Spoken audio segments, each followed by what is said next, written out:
नमस्कार प्रिय दर्शकों, स्वागत है आपका हमारे YouTube चैनल। मनुष्य की मृत्यु के बाद उसका अंतिम संस्कार क्यों किया जाता है? शव के पैर क्यों बांध दिए जाते हैं? शव को जलाते समय सिर पर डंडा क्यों मारा जाता है? शव को नए कपड़े क्यों पहनाए जाते हैं? शव यात्रा में कौन सा मंत्र बोला जाता है? इन सभी प्रश्नों का उत्तर आज के इस वीडियो में हम आपको देने वाले हैं। दोस्तों, भगवान श्री कृष्ण कहते हैं, इस संसार में जन्म लेने वाले प्रत्येक दर्शकों, हम कहानी शुरू करें और आप इस वीडियो में खो जाएं। इससे पहले अगर आप हमारे चैनल पर पहली बार आए हैं तो हमारे YouTube चैनल को सब्सक्राइब करें। प्रिय दर्शकों, अगर आप भी भगवान श्री कृष्ण को सच्चे दिल से मानते हो तो कमेंट में सच्ची श्रद्धा से जय श्री कृष्ण जरूर लिखें। निश्चित है, मृत्यु एक ऐसा सत्य है जिसका सामना सभी को करना पड़ता है। कोई मृत्यु पर विजय प्राप्त नहीं कर सकता, किंतु यदि कोई मनुष्य जीवन प्राप्त करके अच्छे कर्म करता है तो निश्चित ही उसकी मुक्ति हो जाती है। उसे फिर से इस मृत्यु लोक पर जन्म लेना नहीं पड़ता है। जो मनुष्य इस नश्वर संसार के मोह में पड़ जाता है वह बार बार मृत्यु लोक पर जन्म लेता रहता है। जो भी जीवात्मा मनुष्य रूप में जन्म लेती है उसके ऊपर 16 संस्कार किए जाते हैं और उसका अंतिम संस्कार मृत्यु के बाद किया जाता है, जिसका महत्व सबसे बड़ा है। मनुष्य की मृत्यु के बाद उसके परिजन उसका अंतिम संस्कार करते हैं। जिस व्यक्ति का अंतिम संस्कार शास्त्रों में बताई गई विधि से नहीं किया जाता है उसे कभी मुक्ति नहीं मिलती है। वह प्रेतात्मा बनकर मृत्यु लोक पर भटकता रहता है। गरुड़ पुराण में मनुष्य की मृत्यु के बाद किए जाने वाले सभी कर्म कांडों के बारे में बताया गया है। यह ज्ञान अत्यंत रहस्यमयी और महत्वपूर्ण है और इसे हर मनुष्य को अवश्य जानना चाहिए, क्योंकि यह न केवल आत्मा की मुक्ति का मार्ग प्रशस्त करता है बल्कि हमें यह भी सिखाता है कि अपने जीवन में क्या सही है और क्या गलत। यदि आप भी इस गूढ़ ज्ञान को समझना चाहते हैं तो इसे ध्यान पूर्वक सुने और इसे दूसरों तक पहुंचाएं। इस ज्ञान को अपनाकर न केवल हम अपने जीवन को सही दिशा में ले जा सकते हैं बल्कि अपनी आत्मा की शांति और मुक्ति के मार्ग को भी सुनिश्चित कर सकते हैं। वीडियो को अंत तक देखें और इस ज्ञान को अपने जीवन में धारण करें। एक समय गरुड़ जी ने भगवान श्री कृष्ण से पूछा, हे उपेंद्र, कृपया यह बताइए कि जब मनुष्य की मृत्यु होती है तब उसके कल्याण के लिए क्या करना चाहिए? कौन सा दान सबसे उचित होता है? मृत्यु से लेकर श्मशान तक पहुंचने के बीच में कौन कौन सी विधियां करनी चाहिए? जब शरीर को चिता पर जलाया जाता है तो उसकी क्या विधि होती है? मृत्यु के बाद उस आत्मा को तुरंत दूसरी देह मिलती है या कुछ समय लगता है? यमलोक या संयमनी नगरी तक पहुंचने वाले के लिए साल भर कौन कौन सी क्रियाएं करनी चाहिए?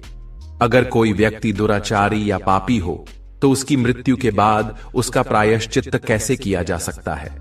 और यदि मृत्यु पंचक के समय हो जाए तो पंचक शांति के लिए क्या उपाय करना चाहिए? हे देव, कृपया मुझ पर कृपा करें और मेरे इन सभी प्रश्नों का उत्तर दें ताकि मेरा भ्रम दूर हो सके।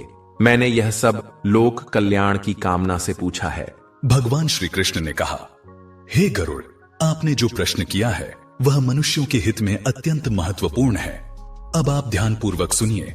मैं आपको यह और्ध्वदैहिक विधि विस्तार से समझाता हूँ। यह विषय बहुत गूढ़ है जिसे श्रुतियों और स्मृतियों में वर्णित किया गया है और जिसे इंद्रादि देवता, योगी जन तथा गहरे चिंतन में डूबे विद्वान भी पूर्ण रूप से नहीं समझ सके हैं। यह अत्यंत रहस्यमय है और मैंने इसे आज तक किसी और से साझा नहीं किया है, परंतु आप मेरे प्रिय भक्त हैं, इसलिए मैं इसे आपको बता रहा हूँ। हे वैनतेय, इस संसार में पुत्र के बिना मनुष्य की गति नहीं होती। ऐसा व्यक्ति स्वर्ग का सुख भी प्राप्त नहीं कर सकता। इसीलिए हर व्यक्ति को शास्त्रानुसार यथायोग्य उपायों से संतान प्राप्त करने का प्रयास करना चाहिए। यदि मनुष्य मोक्ष प्राप्त करने में असमर्थ हो तो उसका पुत्र उसे नरक से मुक्त करता है। यही कारण है कि पुत्र और पौत्र का कर्तव्य है कि वे मृतक को कंधा दें और उसका यथा विधान अग्निदाह करें। हे गरुड़, शव के नीचे पृथ्वी पर तिल और कुश बिछाने से वह स्थान उस पवित्र नारी के समान बन जाता है जो संतान उत्पन्न करने की क्षमता रखती है। मृतक के मुख में पंचरत्न अर्थात सुवर्ण, रजत, मोती, प्रवाल और वज्र डालना ऐसा है जैसे बीज बोने की प्रक्रिया, जिससे जीव को शुभ गति प्राप्त होने का आधार बनता है। जैसे ऋतुकाल में पुष्प न होने पर गर्भधारण संभव नहीं होता, वैसे ही बिना तिल और कुश के शवभूमि जीव की शुभ योनियों में पुनर्जन्म का माध्यम नहीं बन पाती। इसलिए श्रद्धा और नियम पूर्वक तिल, कुश और पंचरत्न का उपयोग करना अनिवार्य है। यह क्रिया मृतक के शुभ कर्मों और यथायोग्य गति सुनिश्चित करने में सहायक होती है। भगवान श्री कृष्ण ने गरुड़ से कहा, हे तार्क्ष, जब किसी व्यक्ति के जीवन का अंतिम समय निकट हो तो उसकी मुक्ति के लिए आवश्यक विधियां पूर्ण श्रद्धा और विधि विधान से करनी चाहिए। सबसे पहले जिस भूमि पर मरणासन्न व्यक्ति को रखा जाएगा उसे गोबर से अच्छी तरह लीपना चाहिए। यह भूमि शुद्ध और पवित्र होनी चाहिए, क्योंकि बिना गोबर से शुद्ध की गई भूमि पर यदि किसी को लिटाया जाता है तो उस व्यक्ति के शरीर में यक्ष, पिशाच और राक्षस जैसे दुष्ट प्राणी प्रवेश कर सकते हैं। ऐसे में वह प्राणी अनंत कष्टों का सामना करता है। इसके बाद उस पवित्र भूमि पर तिल और कुश बिछाने चाहिए। ये तिल और कुश मृत व्यक्ति के लिए मार्गदर्शक की तरह काम करते हैं और उसे स्वर्ग की ओर ले जाते हैं। इस विधि से मृतक के समस्त पाप नष्ट हो जाते हैं और उसे पवित्र गति प्राप्त होती है। हे गरुड़, यदि किसी व्यक्ति को मरणासन्न अवस्था में बिना लीपी पुत्ती भूमि पर लिटा दिया जाए तो उसकी आत्मा को शांति नहीं मिलती। वह वायु के साथ भटकती रहती है और ऐसी आत्मा के लिए श्राद्ध या जल तर्पण का कोई विधान नहीं है। इसीलिए मरणासन्न व्यक्ति को उस भूमि पर ही रखना चाहिए जहां मंडल बनाकर जल से पवित्रीकरण किया गया हो। इस मंडल में ब्रह्मा, विष्णु, रुद्र, लक्ष्मी और अग्नि जैसे देवता विराजमान होते हैं और उस स्थान को पवित्र बना देते हैं। हे भद्र, यदि मंडल विहीन और अपवित्र भूमि पर कोई व्यक्ति प्राण त्याग करता है, चाहे वह बालक हो, युवा हो या वृद्ध हो, उसकी आत्मा अन्य योनि प्राप्त नहीं करती। वह आत्मा किसी भी लोक में स्थिर नहीं हो पाती और अनंत काल तक भटकती रहती है। इसलिए मरणासन्न व्यक्ति की मुक्ति के लिए उचित विधि से मंडल का निर्माण करना आवश्यक है। यही शास्त्रों द्वारा निर्धारित मार्ग है और इस मार्ग का पालन करने से मृतक को मोक्ष की प्राप्ति होती है। भगवान श्री कृष्ण ने गरुड़ से कहा, हे गरुड़, तिल मेरे पसीने से उत्पन्न हुए हैं और इसलिए वे अत्यंत पवित्र हैं। तिल का प्रयोग करने से असुर, दानव और दैत्य तुरंत भाग जाते हैं। तिल 3 प्रकार के होते हैं, श्वेत अर्थात सफेद, कृष्ण अर्थात काले और गोमूत्र के रंग के समान अर्थात हल्के भूरे। जब इनका उपयोग किया जाए तो मन में यह भावना करनी चाहिए कि ये तिल मेरे द्वारा किए गए सभी पापों को नष्ट करें। हे वैनतेय, तिल का दान अत्यंत पुण्यदायक है। मात्र एक तिल का दान स्वर्ण के 32 सेर तिल के दान के बराबर फल देता है।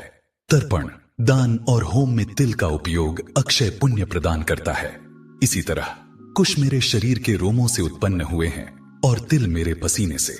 इसलिए देवताओं की तृप्ति के लिए कुश और पितरों की तृप्ति के लिए तिल का उपयोग किया जाता है। देवताओं और पितरों की तृप्ति समस्त संसार की रक्षा और सुख समृद्धि का आधार है। हे गरुड़, श्राद्ध आदि कर्मों में अपसव्य होकर कर्म करने से पितर संतुष्ट होते हैं। तिल और कुश का उपयोग सही विधि से करने पर ब्रह्मा, विष्णु और शिव देवता भी प्रसन्न होते हैं। कुश के मूल में ब्रह्मा, मध्य भाग में विष्णु और अग्र भाग में शिव विराजमान हैं। इस प्रकार कुश को देवताओं का प्रतीक मानकर उसका उपयोग किया जाता है। हे पक्षीराज, कुछ चीजें ऐसी हैं जो कभी बासी नहीं होती, जैसे ब्राह्मण, मंत्र, कुश, अग्नि और तुलसी। इनका बार बार उपयोग पूजा और अन्य पवित्र कर्मों में किया जा सकता है। तुलसी, ब्राह्मण, गौ, विष्णु और एकादशी व्रत, ये 5 साधन संसार सागर में डूबते हुए लोगों को पार करने वाली नौका के समान हैं। हे खगेंद्र, इस संसार में विष्णु, एकादशी व्रत, भगवद गीता, तुलसी, ब्राह्मण और गौ, ये 6 साधन मुक्ति प्रदान करने वाले हैं। इन्हें षटपदी कहा गया है। ये साधन जीवन को पवित्र और मोक्ष प्राप्ति के योग्य बनाते हैं। भगवान श्री कृष्ण ने गरुड़ से कहा, हे गरुड़, जैसे तिल अत्यंत पवित्र हैं और पापों को नष्ट करते हैं, वैसे ही कुश और तुलसी भी अत्यंत पवित्र माने गए हैं। इन तीनों का उपयोग मरणासन्न व्यक्ति को दुर्गति से बचाने और मोक्ष प्रदान करने में अत्यधिक महत्वपूर्ण है। मरणासन्न व्यक्ति के लिए कुश को विशेष रूप से उपयोग में लाना चाहिए। कुश को दोनों हाथों से उखाड़कर उसे पृथ्वी पर रखकर जल से शुद्ध करना चाहिए। फिर मरणासन्न व्यक्ति के दोनों हाथों में कुश रखना चाहिए। जिस व्यक्ति के हाथों में कुश होता है और जो कुश से घिरा हुआ होता है, वह भले ही मंत्रोच्चार न कर सके, फिर भी वह भगवान विष्णु के धाम को प्राप्त करता है।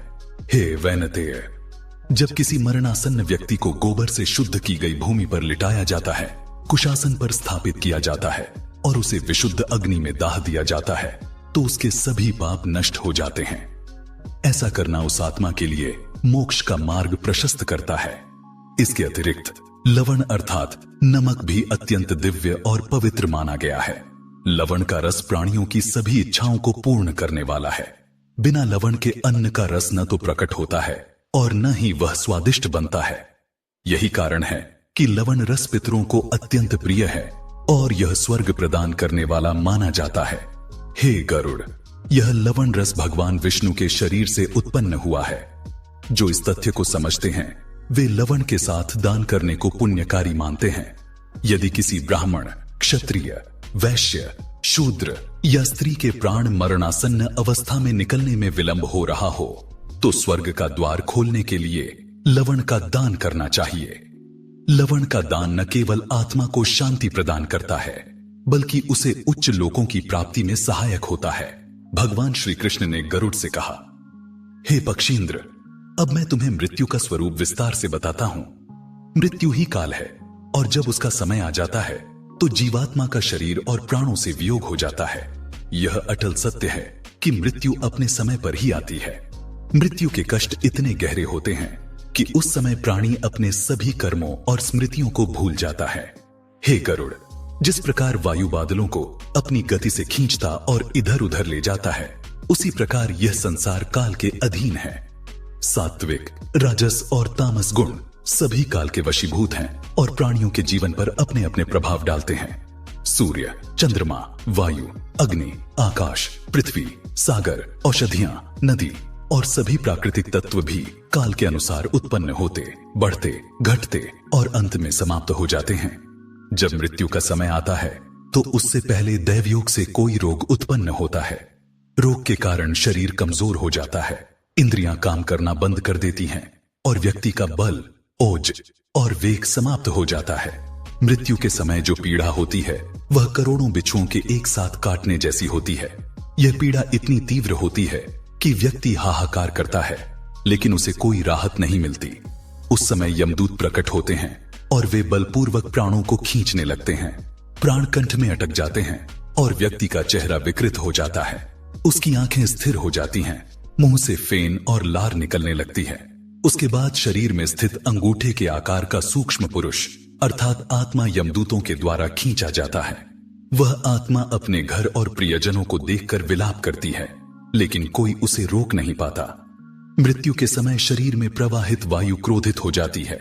यह वायु इतनी तीव्र होती है कि शरीर के भीतर अग्नि तत्व भी प्रज्वलित हो उठता है। यह अग्नि बिना ईंधन के जलती है और शरीर के मर्म स्थानों को भेदती है, जिससे प्राणी को असहनीय कष्ट होता है।